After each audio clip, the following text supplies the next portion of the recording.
Alain Carlier, bonsoir. Bonsoir. Alors, est-ce qu'on marche vraiment de plus en plus? Oui, c'est un phénomène évidemment qui a démarré le plus loin possible, c'était dans les années 70 chez nous. Et puis après, ça s'est un petit peu calmé, mais il faut dire maintenant, depuis 5-6 ans, il y a eu vraiment un regain. C'est comme ça qu'on peut dire que la rando pédestre, en fait, c'est carrément ici en tête des sports pratiqués par les francophones de Belgique, donc les Bruxellois, les Wallons principalement.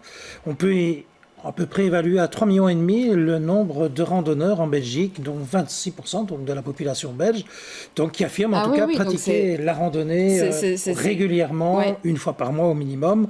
C'est plus 20% par rapport à il y a 2 ans, par exemple. Alors, d'où viennent ces chiffres? Et tout simplement, c'est l'ADEPS. C'est l'ADEPS qui fait tous les ans une étude sur les différents sports pratiqués par le grand public belge. Ouais. Et alors, donc là, c'est la dimension sportive dont vous nous parlez sportive, aussi, pas mais seulement, mais aussi, donc en tout cas dans cette angle-là de l'ADEPS. C'est aussi une discipline qui est de plus en plus utilisée aussi pour les vacances, ou à laquelle on a de plus en plus recours pour ces vacances. Ces vacances, ou parfois un week-end, un long week-end, ou carrément une journée. La facilité de la marche, c'est qu'on peut faire ça quand on veut, comme on veut, seul, avec des amis, en famille, peu importe. Sébastien Defosse, vous êtes un marcheur passionné depuis un certain temps, et vous nous raconterez d'ailleurs comment vous avez commencé, mais vous aussi, vous avez remarqué au cours de votre expérience qu'il y a de plus en plus de personnes qui sont attirées par la marche.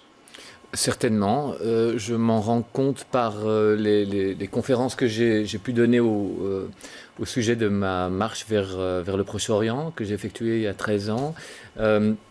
Il y a de plus en plus de personnes qui m'abordent et qui me demandent comment est-ce qu'on part, comment est-ce qu'on organise un voyage pédestre, seul ou en famille. Alors, Adelin Debert, bonsoir. Bonsoir. Vous êtes spécialiste, vous enseignez le tourisme durable ou l'écotourisme. Vous nous expliquerez tout à l'heure exactement qu'est-ce qu'on entend par le tourisme durable.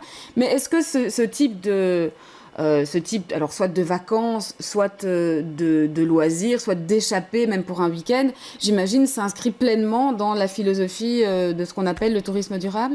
Je risque de vous décevoir un peu en disant ça dépend.